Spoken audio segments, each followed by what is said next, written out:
Nous sommes en cockpit 2D. Nous allons regarder les consoles de gauche. La gestion du transpondeur se fait ici, via ce bouton. En position off, le transpondeur est éteint. Il ne répondra donc à aucune interrogation provenant d'un radar secondaire.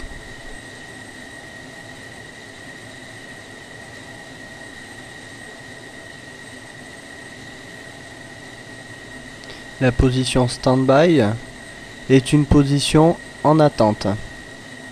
Cette position est utilisée au roulage notamment pour faire préchauffer le transpondeur avant de le mettre en fonctionnement lorsque vous décollerez.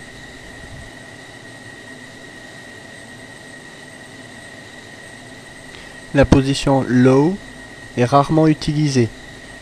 Elle permet de répondre seulement aux interrogations relativement proches.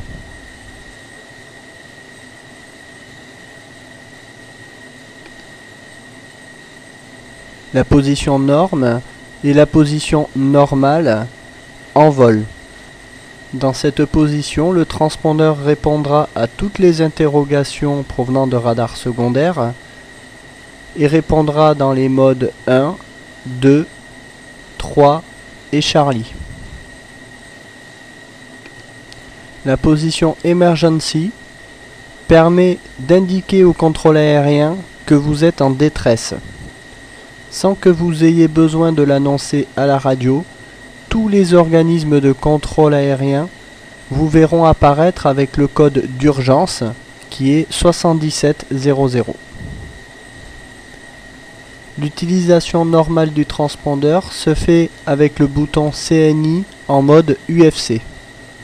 En cas de défaillance de l'UFC, vous ne disposerez qu'en backup du secours du mode 4. Voyons maintenant comment on gère le transpondeur sur le DED. Sur la page CNI, on peut voir les modes transpondeur dans lesquels transmet le transpondeur actuellement. On peut voir donc mode 1, le mode 3 et le mode Charlie. Ensuite à côté, on trouve le transpondeur en mode 3 qui est affiché. À droite du code transpondeur du mode 3, on trouve le mode d'utilisation de l'IFF. Ici, on est en mode manuel. Pour pouvoir modifier les données du transpondeur via l'UFC, on vérifie qu'on est en position UFC.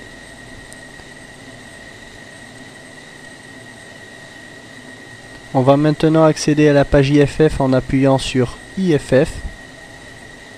Le bouton IFF est un bouton prioritaire. Vous pouvez y accéder quelle que soit la page DED sur laquelle vous êtes.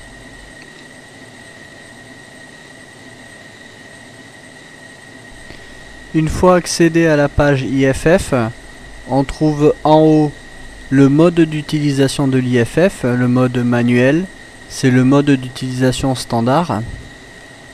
En dessous, on trouve les différents modes de transpondeur, le mode 1, le mode 2 et le mode 3. On remarque que le mode 1 et le mode 3 sont surlignés. Cela signifie que ce sont ces deux modes qui sont en cours d'utilisation. On peut voir les 2 chiffres du mode 1, les 4 chiffres du mode 2 et le code transpondeur du mode 3. Changeons à présent le mode 3. Je vais rentrer le code transpondeur 0300. Je valide ensuite en appuyant sur Entrée.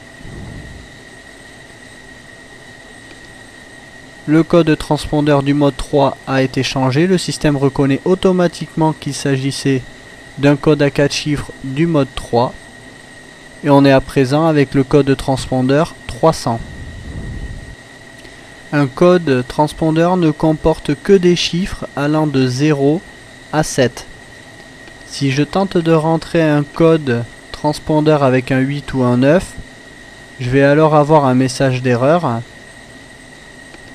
Le code clignote pour m'indiquer que le code n'est pas valable. Pour pouvoir retaper un autre code, j'appuie sur la touche Recall. Je ne vais pas vous expliquer comment changer le mode 1 ou le mode 2, puisque ceci n'a pas vraiment d'intérêt dans Falcon.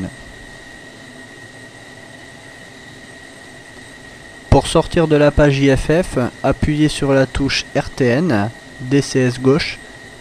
Vous revenez ainsi sur la page DED précédente, ici la page CNI. On peut voir toujours le mode 1 et le mode 3 en cours d'utilisation. C'était justement les modes qui étaient surlignés dans la page IFF, le mode Charlie et le code 300 que l'on a modifié. Et ensuite à droite, le mode manuel.